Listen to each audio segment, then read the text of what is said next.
Asante sana Mheshimiwa Deputy President. Tafadhali tuketi chini, please.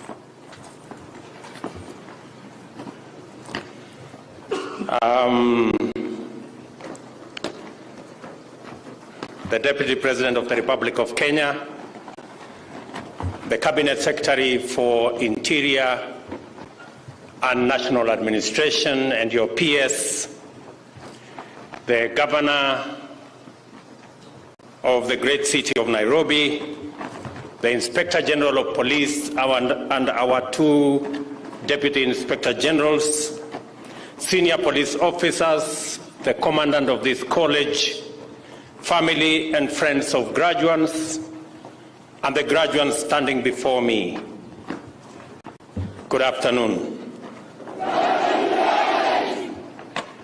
This is an auspicious day for many people in Kenya. It is memorable for the families and for you graduates who have successfully completed this recruit course. It is also a historic day for Kenya's policing institution and good news for the people of Kenya, whose legitimate demand for better security, more effective and professional, dynamic and modern police services are being answered by your passing out this afternoon.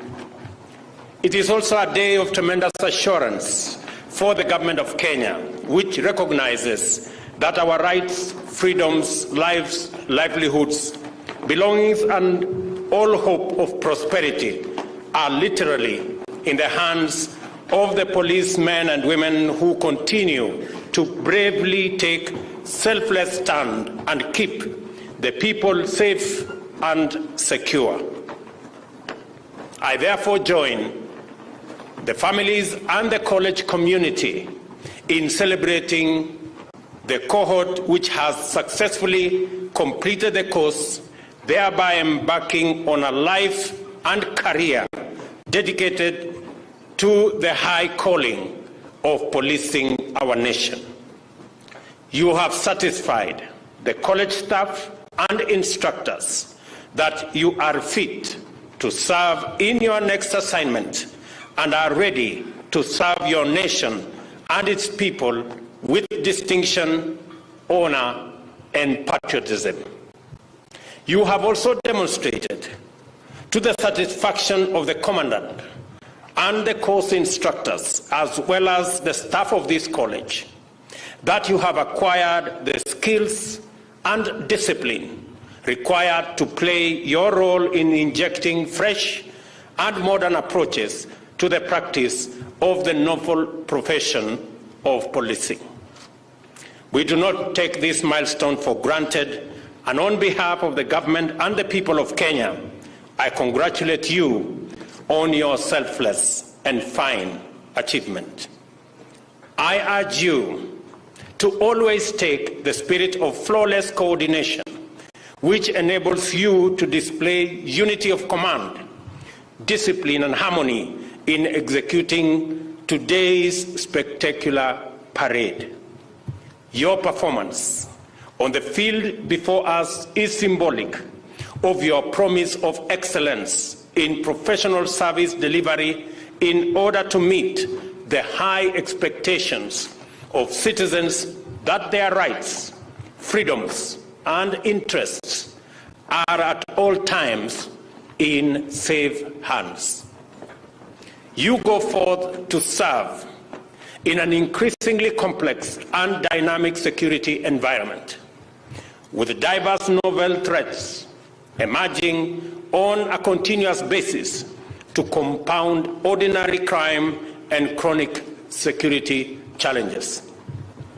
It is our legitimate expectation that you are ready to face the challenges head-on in a skillful, efficient, and effective manner, thereby safeguarding the necessary environment for Kenyans to pursue their aspirations and achieve shared prosperity as a nation. I urge you to be ever mindful of your immense responsibility to dedicate all your service to the observance of your oath of allegiance, your standing orders, the Constitution, and all the laws of the land. Furthermore, I remind you of the government's commitment to realize a new policing paradigm underpinned by a citizen-centered, service-oriented approach to the provision of security and maintenance of law and order. This paradigm also respects and upholds integrity, fundamental human rights, and constitutional freedoms, human dignity, and our determination as a nation to pursue sustainable development as an open and democratic society. As pertains to the Constitution, therefore, I particularly call on you to be mindful of the national values and principles of governance to serve as your professional anchor. The need for modernization arises from the constantly evolving complexity of contemporary security challenges. Technology and globalization has enabled antisocial characters and criminal networks to threaten society in more dangerous ways over a vast international range. It is important for every police professional to rise to this challenge by acquiring insights to empower them in understanding complicated and sophisticated criminal and security threats, and skills that enable them work effectively with modern technology and modern equipment. We are determined to deliver security in all parts of Kenya without sacrificing fundamental rights and freedoms. A more autonomous, professional, and better resourced police service whose members enjoy conducive terms of employment and conditions of service and have access to adequate welfare amenities will go a long way in facilitating this commitment that we have as a nation. We have liberated the police service from political and bureaucratic control by relocating the police budget from the Office of the President to the Office of the Inspector General. Without autonomy, the police service is vulnerable to weaponization, making it a threat instead of an asset to challenges in our security and law and order sectors. We have also sustained the commitment to escalate the police to citizen ratio by recruiting and training more policemen and women on a continuous basis to ensure that Kenyans have access to responsive and effective police protection throughout the country. Furthermore, we have increased our investment in the provision of infrastructure, equipment, and technology for the police to improve their capacity to combat crime and protect Kenyans and their property. This includes the establishment of an ultra-modern forensic laboratory to enable our investigators solve complex crimes and keep bad elements off through effective prosecution. Additionally, we have enhanced coordination between various agencies in resolving crime and security threats, while at the same time deepening the collaboration between the police services and communities. For this reason, it is important for every police officer, including you standing here before me today, to be mindful of the need to maintain relations of mutual respect with members of the public as a matter of necessity. This is because citizens are your employers. Citizens' rights and freedoms are constitutionally protected, and also because cordial relations with the public enhances police capacity to keep citizens, their communities, and their properties safe. As regards the terms of employment, conditions of service and welfare of police officers, the government of Kenya has undertaken a number of measures. I recently, for example, appointed a task force to review the conditions of service for the police and prison officers, whose report and recommendations shall chart a clear and actionable path to significant improvement of the terms of service and employment of our policemen and women and prison officers.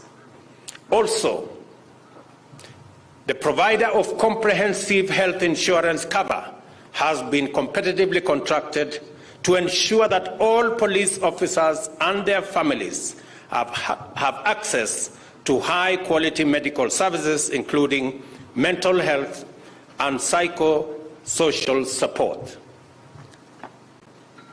Finally, we have identified police officers as priority beneficiaries of the affordable housing projects in order to ensure that members of the service lead dignified lives in clean, spacious, safe, and secure houses and neighborhoods.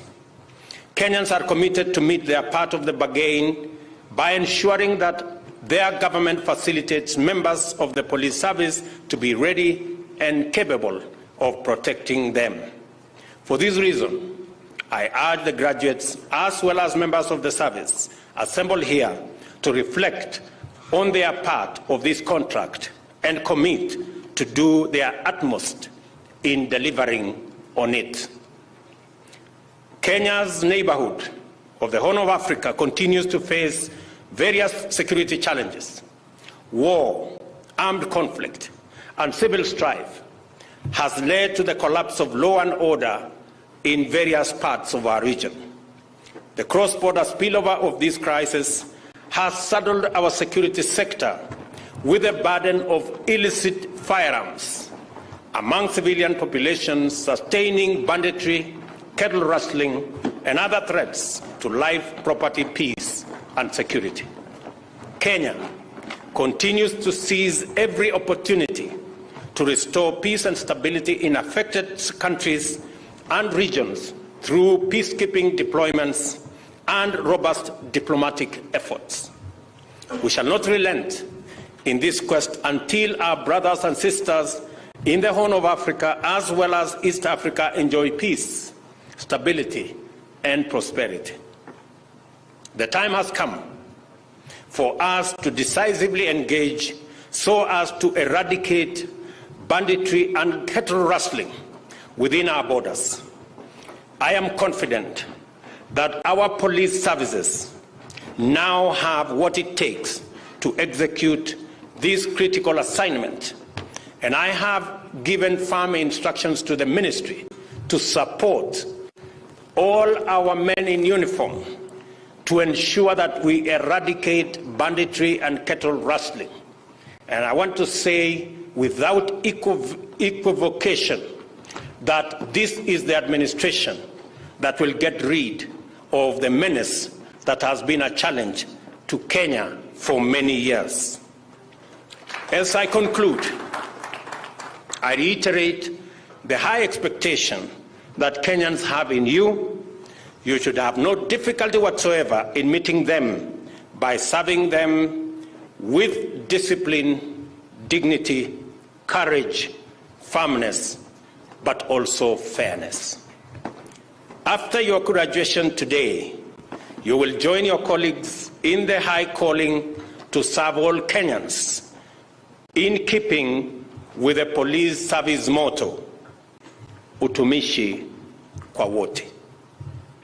Na ningependa kuchukua nafasi hii vilevile kuwapongeza, kuwashukuru na kuwauliza wakati mnaondoka hapa siku ya leo ni watume na mambo mawili. Ya kwanza ni watume na salamu nyingi kutoka kwangu kwa familia zenu, wazazi wenu, jamaa zenu na mahali kote mnatoka katika taifa letu la Kenya. Tafadhali mnibebee salamu zangu kwa mahali popote mnatoka katika taifa letu la Kenya. Jambo la pili, nawauliza, kwa sababu mtakuwa na muda wa karibu mwezi moja nyumbani, naomba kila mmoja wenu tusaidiane kama taifa. Kila mmoja wenu apande miti kule nyumbani, at least miti 30 kila mmoja wenu, na pia mpashe hiyo habari kwa ndugu zenu ambao walifanya pass out kesho, na wale nitawafanyia pass out, wale walifanya pass out jana, na wale nitawafanyia pass out kesho.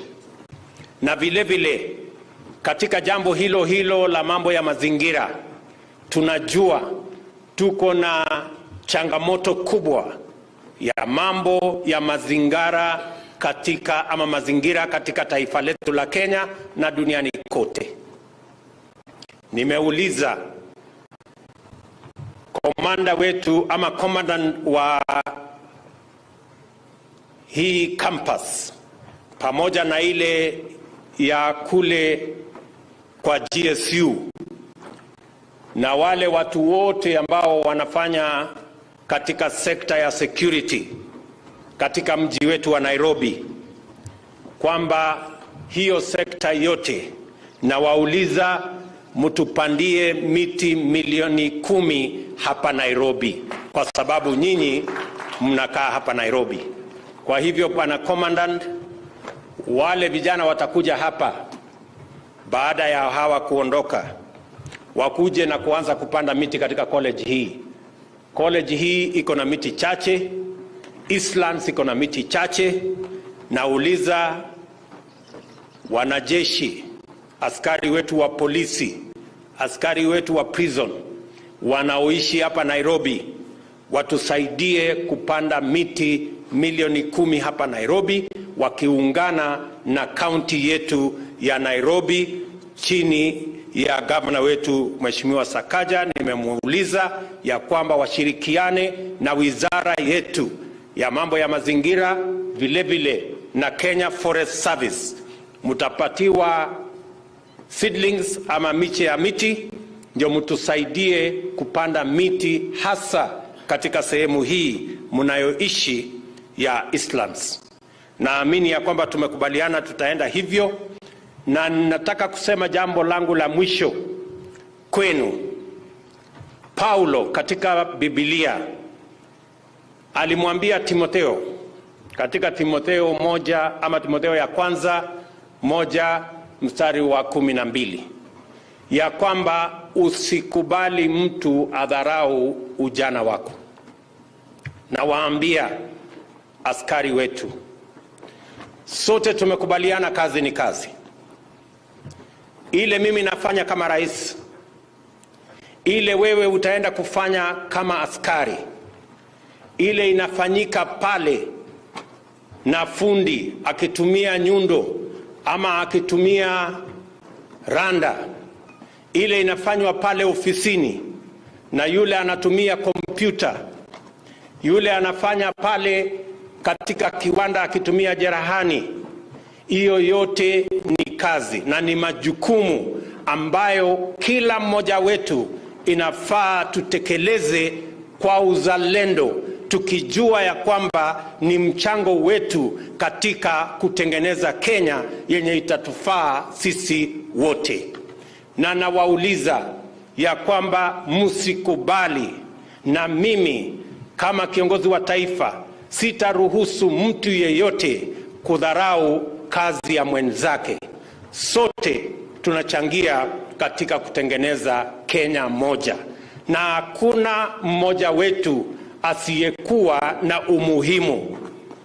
Kila mmoja wetu wako na mchango wake, kila mmoja wetu wako na sehemu yake ya kufanya kazi, na usipofanya ile kazi unafanya, Kenya itakuwa inarudi nyuma.